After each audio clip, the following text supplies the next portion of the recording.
Assalamualaikum warahmatullahi wabarakatuh. Apa kabar anak-anak? Tentunya dalam kondisi sehat, dalam kondisi beriman, dan senantiasa bersyukur kepada Allah. Jumpa lagi dengan Pak Didas.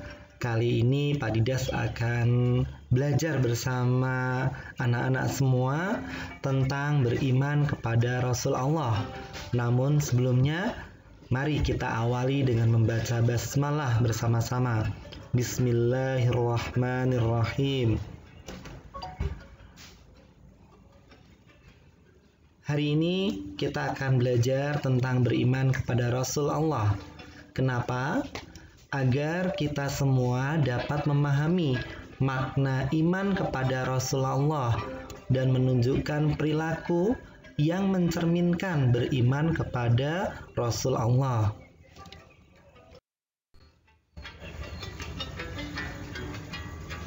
Nah, apa sih maksudnya beriman kepada Rasulullah? Iman kepada Rasulullah artinya kita percaya atas kerasulannya. Kita harus percaya Nabi Adam itu Rasulullah. Kita harus percaya Nabi Muhammad juga Rasulullah. 25 nabi yang kita kenal semuanya adalah Rasul Allah. Yang kedua, menerima dan menjalankan ajaran yang disampaikannya, seperti sholat, puasa, sedekah, itu harus kita terima dan juga kita jalankan. Dan yang terakhir, menjauhi apa yang menjadi larangannya. Misal, menyekutukan Allah, kemudian durhaka kepada orang tua, itu harus kita jauhi.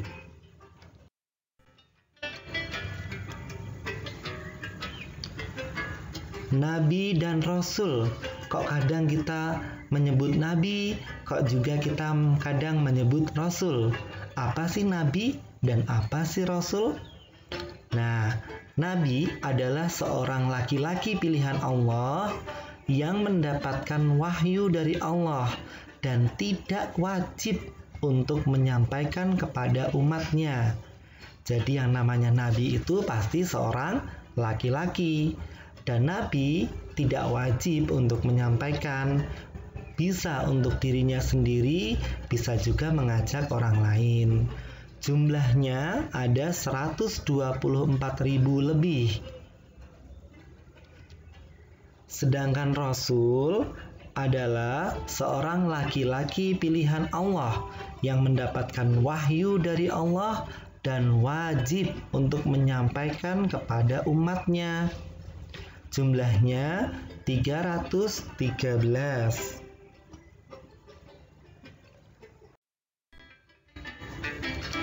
Nah, jadi Rasul itu apa?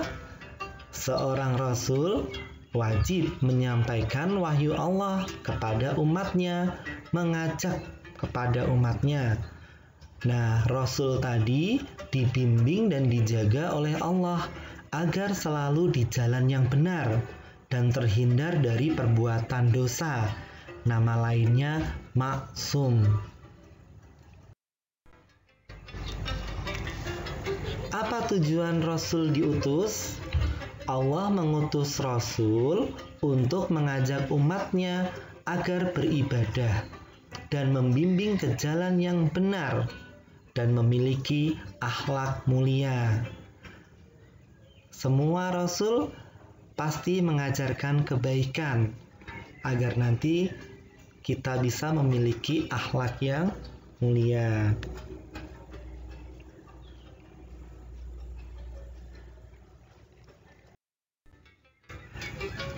Ada berapa sih roh Nabi dan Rasul yang wajib diketahui? Ini dia, ada 25. Nah, supaya kita mudah menghafalnya, Pak Didas berikan cara menghafal yang mudah. Perhatikan ya. Adam, Iblis, Nuh, Saleh, Ibrahim, Lut, Ismail, Ishak, Yakub, Yusuf, Ayub, Syuaib, Musa, Harun, Zulkifli, Daud, Sulaiman, Ilyas, Ilyas,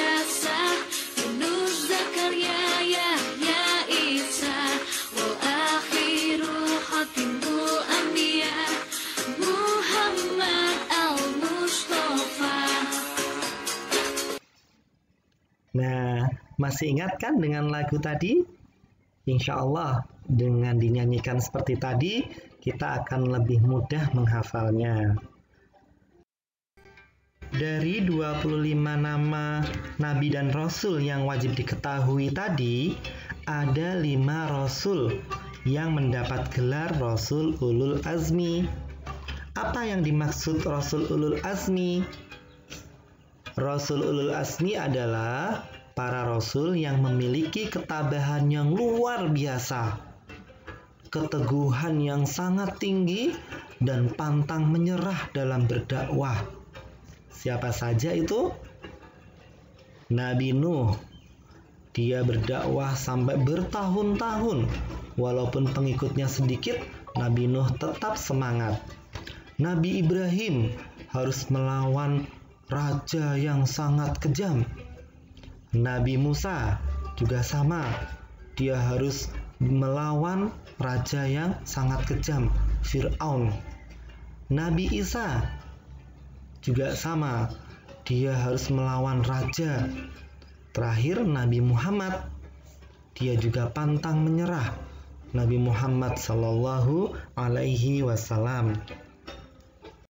Hei, ada yang tahu apa yang dimaksud mukjizat? Mukjizat adalah kejadian yang luar biasa terjadi pada diri Nabi dan Rasul untuk menguatkan kerasulannya. Masih ingat ada Nabi yang dimakan oleh ikan? Nabi Yunus. Ada juga Nabi yang mendapat mukjizat unta keluar dari batu. Nabi Sholih. Nabi yang bisa membuat kapal. Kemudian para binatang masuk ke dalam kapal itu dengan tertib. Nabi Nuh. Nabi yang bisa membelah lautan. Mukjizatnya membelah lautan. Nabi Musa.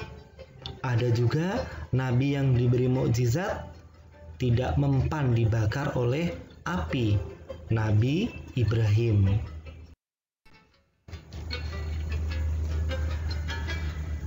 Sifat-sifat yang ada pada para rasul, ada sifat wajib, sifat mustahil, dan sifat jaiz. Yuk kita pelajari ketiga sifat tadi. Sifat wajib adalah sifat yang pasti dimiliki oleh para rasul. Ada 4. Sidik artinya jujur, amanah dapat dipercaya, tabligh menyampaikan, fatonah cerdas. Jadi Rasul itu orangnya jujur, juga dapat dipercaya. Dia akan menyampaikan kabar baik maupun kabar buruk. Dia juga cerdas. Sifat selanjutnya adalah sifat mustahil. Sifat mustahil bagi Rasul adalah sifat yang tidak mungkin dimiliki Rasul, yaitu kazib atau dusta, bohong, khianat atau tidak dapat dipercaya, kitman atau menyembunyikan, baladah atau bodoh. Jadi tidak ada nabi yang berbohong, apalagi berkhianat, ya. Kemudian menyembunyikan hanya untuk dirinya sendiri, apalagi baladah atau bodoh. Sifat yang terakhir yaitu sifat jaiz. Sifat jaiz bagi Rasul adalah sifat yang boleh dimiliki oleh para Rasul dan tidak mengubah derajat kerasulannya. Seperti contohnya makan, minum, tidur, sakit, atau menikah. Nabi dan Rasul butuh makan. Jadi tidak ada ya Nabi dan Rasul yang mereka nggak makan. Nabi dan Rasul juga butuh minum.